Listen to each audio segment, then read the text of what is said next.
Hello, I'm Darlene. Have you ever been the invisible one in your own family? The one they remember only when it's convenient? My sister stole my achievements, my parents erased my name from every celebration, and just when I thought it couldn't get worse, they tried to destroy everything I built. Why would your own blood turn you into a stranger? Before we dive deeper, tell me, have you ever been left out by the people you trusted most? What time are you listening to this, and where are you watching from? Drop a comment below. I really want to know your story. The Golden Oak Estate shimmered under a warm, late afternoon sun, its pristine lake glinting like a jewel. Chandeliers cast golden flecks over the polished marble floors, and the soft hum of violin music swirled through the open doors. I adjusted the hem of my emerald green dress and inhaled deeply, willing myself to forget how my stomach twisted the closer I got to the guest list table. When the receptionist looked up, she offered a polite smile, scanning her sheet. Her forehead wrinkled. She flipped through pages faster, then paused, glancing at me with the kind of pity reserved for people who forgot their tickets at a sold-out concert. "You're in the side hall, just past the coat check," she said too brightly, handing me a small, unassuming card. My name wasn't on the grand scrolling list under the glittering "Welcome Family and Friends" banner. No assigned table, no place among the framed smiles of the chosen ones. Just a scribbled afterthought. I gripped the flimsy card, feeling the edges bite into my skin. Side hall sounded harmless until I pushed through a heavy door and stepped into a dim corridor lined with battered kitchen carts and the chemical tang of bleach. A gust of air from swinging kitchen doors stirred the corner of a trash bag, its contents leaking onto the tile. There, tucked beside the exit door, was my table. One chair, a place setting, and nothing else. People flowed past, laughing, perfumed and polished, barely sparing me a glance.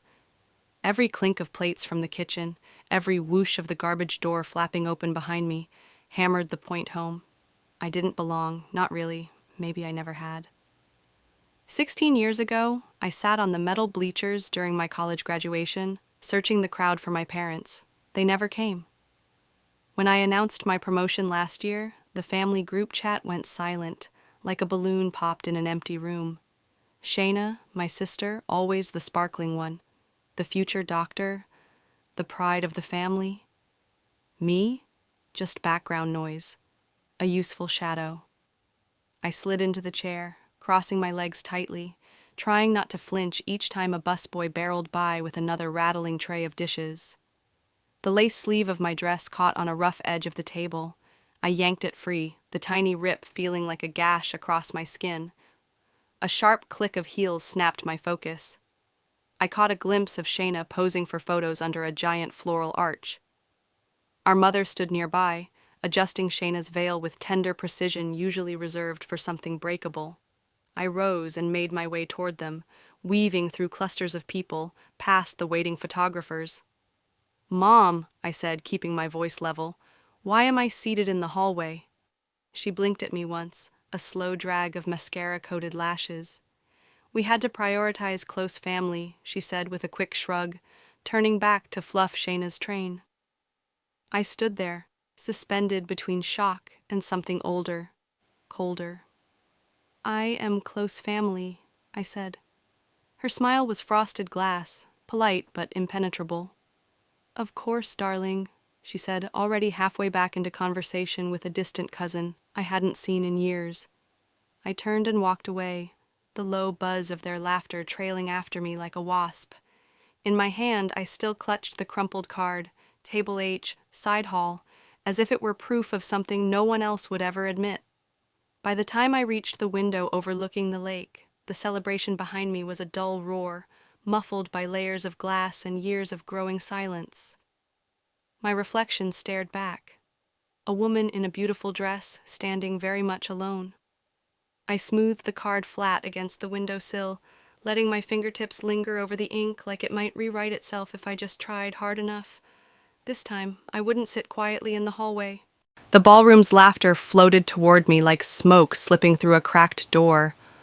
I stood on the terrace, the chilled evening air wrapping around my shoulders as I stared down at the name card clutched in my hand. Miss Darlene Weston, freelance editor.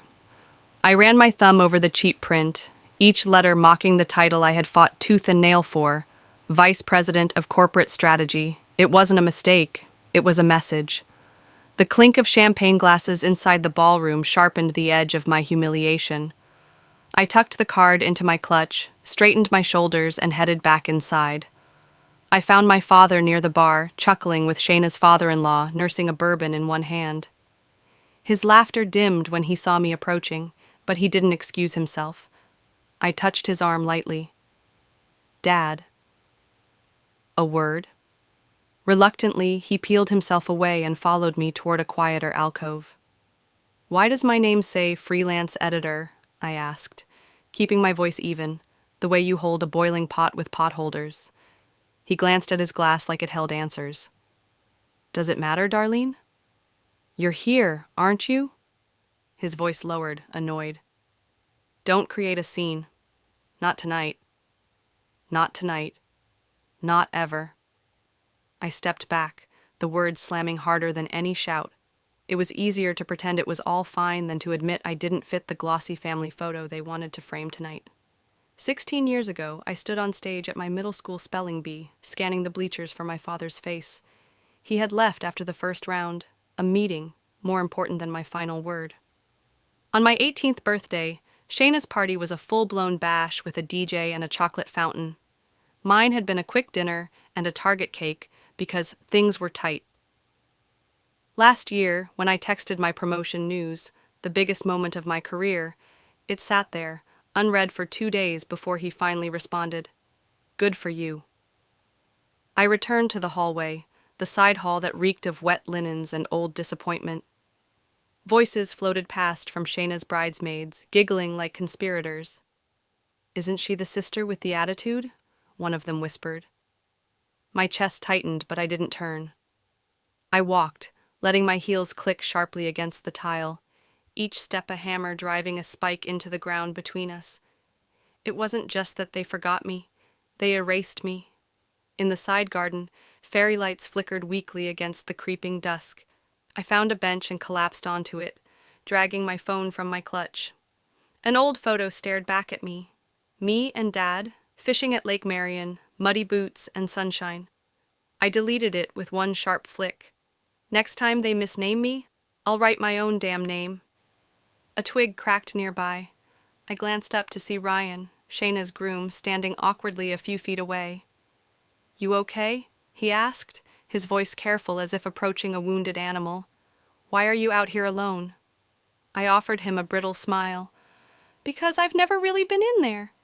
He frowned, like he wanted to say more, but instead, he just stood there, shifting from foot to foot, the moment stretching long and uncertain. The low hum of the lounge filled my ears as I stepped inside, searching for a glass of water to soothe the tight knot rising in my chest. There by the fireplace, my mother rehearsed her wedding speech, flanked by 2 of her lifelong friends, their laughter slicing the air like razors. I froze as my gaze fell on the printed draft she held between manicured fingers. "And my shining Shayna," she read, voice syrupy sweet. So courageous, so vibrant. The words oozed pride, painting Shayna as a heroine for surviving a bout of mono in college. I leaned closer, eyes skimming the lines. When she mentioned me, if it could even be called that, it was simply as my other daughter, always so independent. No name, no identity, just a vague footnote, a placeholder. The water glass slipped slightly in my grip. I gritted my teeth against the metallic taste of rage rising up. 16 years ago, I sat at the kitchen table, trying to explain my double major to her. She blinked at me and said, "Which one's easier to switch out of if you get tired?" When I won the statewide op-ed competition, the family newsletter gushed, crediting Shayna for showing the family how to dream big.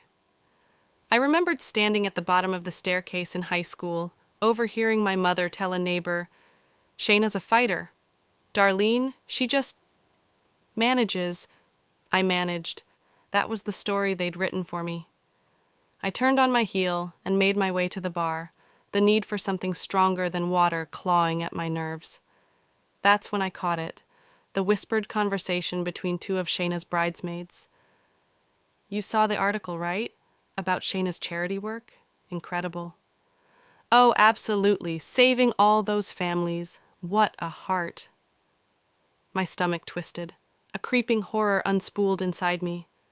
Pulling out my phone with trembling fingers, I found the magazine article within seconds. There it was. Shayna, smiling benevolently under a headline that sang her praises for founding a literacy foundation for underserved communities. My literacy foundation. Her words were mine.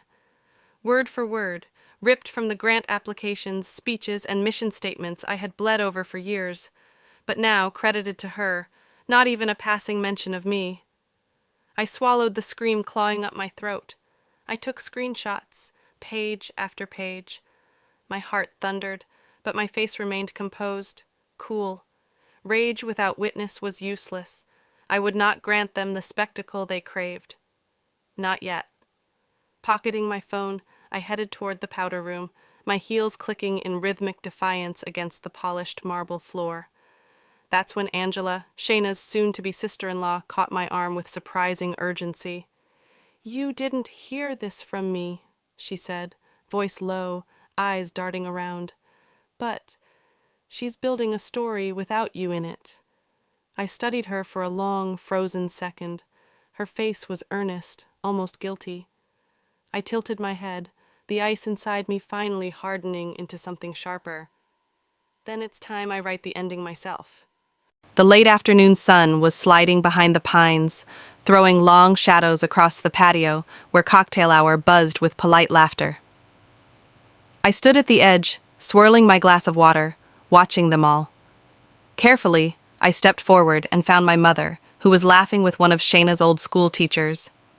I need a minute, I said lightly, offering a smile that didn't touch my eyes. Mother turned with an expectant glance, her champagne flute raised halfway. I kept my voice low, measured. I'd like you to talk to Shayna. She's using my foundation's name in interviews. Her face tightened for a fraction of a second before she barked out a laugh, dismissing me with a wave. Oh, Darlene, you always take things too personally. That was it. Not even a pause to pretend she cared. I stepped back, nodding once, sealing another crack inside me with silence. Later, after more champagne and endless congratulations, Shayna took the stage, her arms wide in her favorite I'm everyone's darling pose. She launched into another embellished story about the foundation she built from scratch, complete with invented hardships and shining victories. I shifted, willing myself to stay quiet. But when she ended with, "It's proof that if you believe in yourself, anything is possible," the lie itched under my skin like fire ants.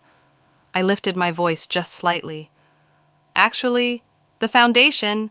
The room froze. Forks clinked against plates. My father, sitting proudly beside Shayna, rose with a hearty laugh. Let's not derail such a lovely speech, huh? His voice carried, rich and booming, smoothing over the tension like spackle over a crack. Soft chuckles rippled through the crowd. Some guests glanced at me, sideways, pitying, condescending. I felt it, the tightening of the net around me. I was the killjoy, the attention seeker, the problem. Needing air, I walked toward the veranda, the laughter behind me growing louder, brighter, as if to drown me out. 16 years ago, I had knocked on my mother's door, worried that Shayna was skipping therapy.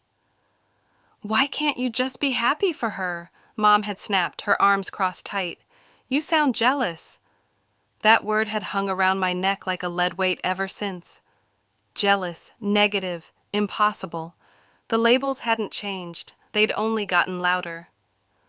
I wandered into the shadowed side garden, heart hammering but face perfectly still. Under an oak tree, a familiar figure waited, Aunt Marion. Her silver hair caught the last light like a crown. She looked at me, really looked. "They've chosen the easy daughter," she said quietly, without judgment. I smiled, a small, sad twist of my lips. Then they can keep her. No anger, no tears, just finality. A door clicking shut in my heart. As I turned to leave, Brushing past clusters of azaleas, a voice stopped me. Ryan. He stood partially hidden by a stone column, hands shoved deep in his pockets, eyes glinting with something that wasn't pity, something closer to warning. "You didn't see the bridal contract Shayna made Mom sign?" he asked, voice low. I blinked, every nerve suddenly sharpened. "What contract?" His mouth twisted into something almost like regret, and just like that, the ground under this carefully constructed wedding cracked a little more. The printed contract felt heavier than it should have, the paper edges biting into my fingertips as I tucked it into my clutch. Ryan's photo had been clear enough. Shayna, meticulous as ever, securing signatures to lock down control over Ethan's future assets, and, more chillingly, cutting off his access to his own mother after today. A quiet, calculated betrayal dressed up as bridal paperwork. I moved through the halls with purpose. No tremor in my steps, no hesitation, only resolve threading through my veins like steel. Shayna's bridal suite was empty when I entered, silent but for the soft buzz of a floor lamp. I sat in the armchair, legs crossed, the contract neatly placed on the glass coffee table. Waiting. When the door clicked open, Shayna's laugh floated in ahead of her. She froze mid-step when she saw me. Her lips pressed into a brittle smile. "What's this?" she asked lightly, eyeing the document. I didn't stand. I didn't soften my voice. "Insurance, right?" Controlling the narrative, one signature at a time. She hesitated, then swaggered forward, masking the twitch in her jaw with a toss of her hair. "Darlene, it's just logistics. You wouldn't understand." I leaned in slightly, voice low and sharp. "You think contracts guarantee loyalty? They don't. They just reveal how little you trust anyone." For a heartbeat, she said nothing. Then the mask dropped. "You should be careful," Shayna murmured, voice silked with venom. "Bad things happen when old skeletons start rattling." She stepped closer, lowering her voice until it was almost a purr. "Would be a shame if certain people started asking about Evan again. You remember Evan, don't you? The one you begged not to expose." My stomach coiled, but my face remained carved from stone. "You really want to play that card?" I said quietly. She smiled sweetly. "Public memory's short, but scandal sticks." The air between us vibrated with silent fury. I stood, collected the contract, and slid it back into my clutch with deliberate calm. "Try it," I said, letting every syllable cut clean. "But you've already lit the fuse, Shayna. You don't get to control the explosion." I walked past her, brushing her silk dress with the edge of my jacket. She didn't follow. Outside, the cool evening air wrapped around me like armor. Ryan leaned against a pillar, casual but watchful. Without a word, he held out a flash drive.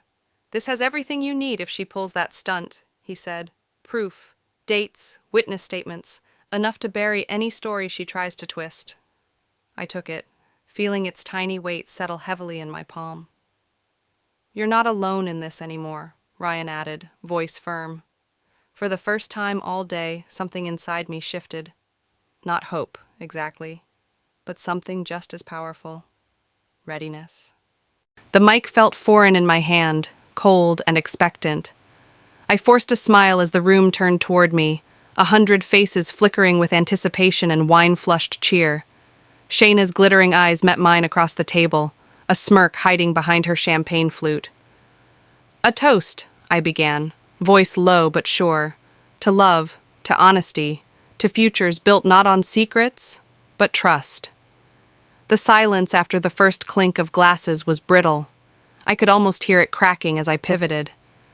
"Funny thing about secrets," I said, steady and clear. "They have a way of finding their voice." I pulled out the photo, nothing extravagant, just a printed image. Shayna, wrapped around a man who was not Ethan, dated only months before she'd met him. Whispers swirled like smoke through the room. "You planned your future," I said, locking eyes with her, while keeping a backup plan, just in case. Shayna's smile collapsed into a tight line. Ethan stiffened beside her, his hand slipping from hers. Celeste's face turned to stone, The words had barely settled before Bryce, Shayna's father, surged to his feet, voice booming with practiced authority. "This is outrageous," he barked. "Jealousy is an ugly thing, Darlene." "You've always been divisive, always trying to tear this family apart." People nodded, some whispering behind napkins, some averting their eyes. For a moment, it felt like the tide was turning against me. But I came prepared. Calmly, I reached into my clutch and drew out a small stack of printed texts. No flourish, no dramatics, just cold, hard ink. I read aloud, voice slicing through the tension. "If Dad asks, I'll spin it so he thinks it was his idea. Ethan's investment is basically secured." Gasps rippled across the tables. Bryce's words choked off mid-sentence, his face drained of color, mouth opening and closing uselessly. "She played you too," I said, softer now, not triumphantly, tired, hollow. Shayna's hand trembled as she set down her glass too hard, champagne sloshing over the rim. The room spun around her, no longer orbiting her gravity. I caught Ethan's movement out of the corner of my eye. Without a word, he stood and walked out. Just left. Celeste leaned in close, her voice a razor whisper against my ear. "If he walks now," she said, "the wedding ends before it even begins." Panic flared across Shayna's face as she scrambled to address the stunned crowd, voice cracking, false sweetness bleeding through every word. But the spell was broken, the facade shattered, and for once I wasn't the outsider holding broken pieces. I was the one who let them fall. The first clip hit late Sunday morning. A grainy video, shaky like a bad surveillance feed, showing me in the parking lot 2 months ago, arms flailing, voice raised, edited just enough to look unhinged. A second video followed by afternoon, a voice clip, my words stripped from context and spliced into a manufactured meltdown. By evening, whispers chased me at the grocery store, their eyes heavy with suspicion and veiled disgust. The source was anonymous, but I could smell Shayna's PR firm behind the stench. Friends stopped replying. One neighbor turned away as I waved from my porch. I stared at the screen, bile rising in my throat, feeling the narrative suffocate me. This wasn't just character assassination, it was calculated exile. If Shayna wanted a war, she had it. I logged into my old Medium account, one dusty from years of disuse but still mine. I didn't use names. I didn't need to. The story bled truth in every paragraph, growing up under the long, suffocating shadow of a sister who fed on admiration like oxygen, who twisted every kindness into currency. I ended the piece with a single line. "Some people inherit crowns, others inherit scars." The post went live at 2:13 a.m. By breakfast, it was viral. Comments exploded like fireworks, some in disbelief, others in solidarity. A former therapist chimed in anonymously, affirming the patterns described. Then, a former fiancé of Shayna's broke the dam wide open, screenshots, call logs, receipts of orchestrated betrayals. The narrative, so carefully spun by Shayna's handlers, began to buckle. By noon, hashtags bloomed like weeds across Twitter. By dinner, I wasn't the villain anymore. I was the survivor. But the price of truth was blood. The call came just after midnight. My phone vibrated like a trapped animal on the nightstand. I almost didn't answer. Almost. "Stop!" Shayna's voice hissed into my ear like steam escaping a kettle. "Take it down. Now!" I leaned back against the cool headboard, feeling the weight of her panic bleed through the line. "I will ruin you if you keep going," she snapped, the polished veneer shattered completely. "You already tried," I said, voice flat. "I'm still standing." A brittle silence. Then the call ended, abrupt and furious. I sat in the dark, letting the victory settle in my chest like embers fanned to life. Morning broke with a sharp knock at my door. A courier handed me a thick envelope, inside a cease and desist letter. The ink was so fresh it smeared at my fingertips, but tucked deep in my inbox, beneath the tidal wave of comments and reposts, was another message. No sender name. Just a subject line. "She did it to me, too. Let's talk." I opened it, heart hammering. Finally, I thought. War has allies now. The courthouse steps glistened under the harsh noon sun, the air vibrating with the buzz of gathered reporters. I adjusted the papers in my hand, felt the solid weight of every betrayal they chronicled, and stepped forward to the microphones. My name is Darlene Weston, I began, voice firm, steady.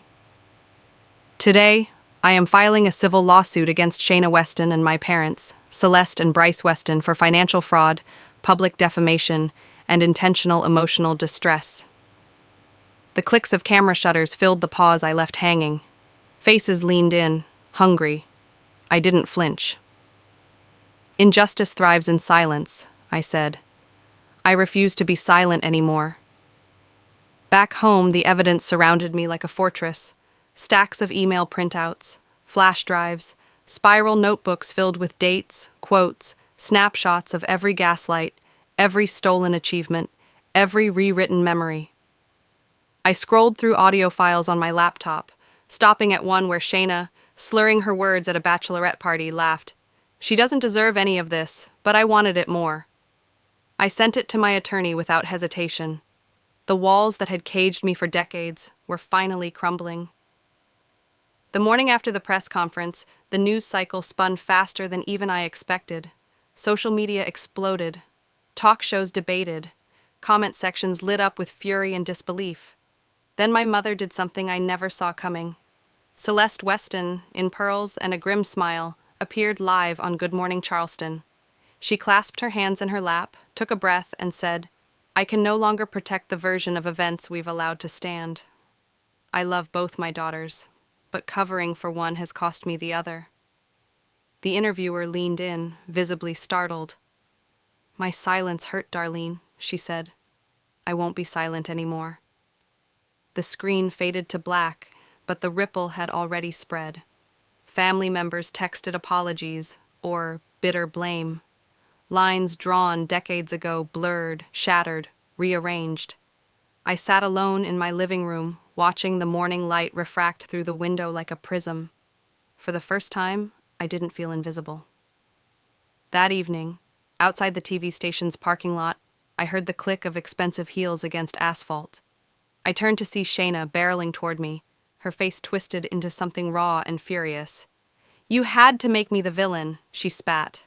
I stared at her, unmoved. "I didn't make you anything," I said. "You just stopped hiding." She blinked, like the words hit her harder than any headline. For once, I didn't shrink. I didn't placate. I just watched her walk away, smaller than I'd ever seen her.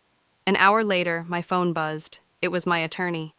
"Good news," he said. "Court moved up. Trials in 5 days." I closed my planner with a soft snap and looked out the window. The sun was setting, the sky a bruised swirl of gold and violet. And for the first time in a long time, I felt light. The courtroom was unnervingly silent when the judge adjusted his glasses and cleared his throat. I squeezed the edges of the table in front of me, anchoring myself to the moment. His voice cut clean through the tension. "The court finds in favor of the plaintiff, Darlene Weston, on the grounds of financial restitution for damages incurred. However, claims regarding emotional distress and public defamation are noted but not awarded additional compensation." There it was. A partial victory wrapped in a quiet loss. I nodded once, too drained to celebrate, too exhausted to mourn. Around me, the room dissolved into muted murmurs and shuffling feet, but I sat still, breathing through the weight of it. Outside, the chill in the air nipped at my skin as Shayna approached. She looked smaller now, her designer heels sinking slightly into the soft lawn. She hesitated before speaking, her voice brittle. "I didn't mean for it to get this bad," she said, avoiding my eyes. I waited. Let her words hang uselessly between us. Her apology wasn't for me, it was for her own conscience, flimsy and overdue. I saw it clearly now. Shayna wasn't sorry for the wreckage she caused. She was sorry it cost her. I inhaled deeply, letting the crisp air fortify me. "I'm done carrying this," I said, the words sharp but free of anger. I turned and walked away, leaving her apology, and everything it symbolized, behind. Later that night, the glow of the city lights blurred through my apartment windows. I sat at my kitchen table, the verdict papers folded neatly in front of me. They were just paper, I realized. Paper couldn't stitch up years of silence, betrayal, and hurt. I reached for the leather-bound journal Ryan had given me months ago, still untouched. Flipping open to the first page, I let my pen rest for a moment before writing. Today is mine. No grand plans, no sweeping declarations, just a quiet promise to myself. The battles I'd fought had scars attached, some visible, some buried deep. Not everything could be mended. Some bridges were meant to burn, and some wounds would never fully close. But the ashes didn't have to weigh me down anymore. The next morning, I stood by the window, watching the sun crawl over the horizon, casting gold into the cracks of the city. I didn't know exactly where life would take me next. The future felt unfinished, a blank page stretching out beyond the skyline. And maybe, just maybe, tomorrow would be easier to breathe. Some wounds stay, but so do the dreams we choose to chase next. Looking back on everything, I realize the most powerful lesson I've learned is this: forgiveness is a gift you first owe yourself. Healing doesn't mean forgetting, and moving on doesn't mean pretending the pain never existed. It means choosing yourself, every single day, even when the world tries to tell you otherwise. It's about standing tall, even when your voice shakes. About walking away, not because you're weak, but because you finally know your worth. Life will throw betrayals, heartbreak, and unfairness your way. But what defines you is not how others treat you. It's how you decide to rise after being broken. Have you ever faced a moment where you had to choose yourself over everything you once knew? I'd love to hear your story. Share your thoughts in the comments, whether it's a lesson you learned, a battle you fought, or simply where you're watching from today. If this story touched your heart, please comment 1 or let me know where you're from. And if you didn't resonate with it, I'd still love to hear your thoughts. What could have made it better for you? Don't forget to hit that subscribe button so you won't miss more real, raw stories like this. Thank you for being here. Your voice matters.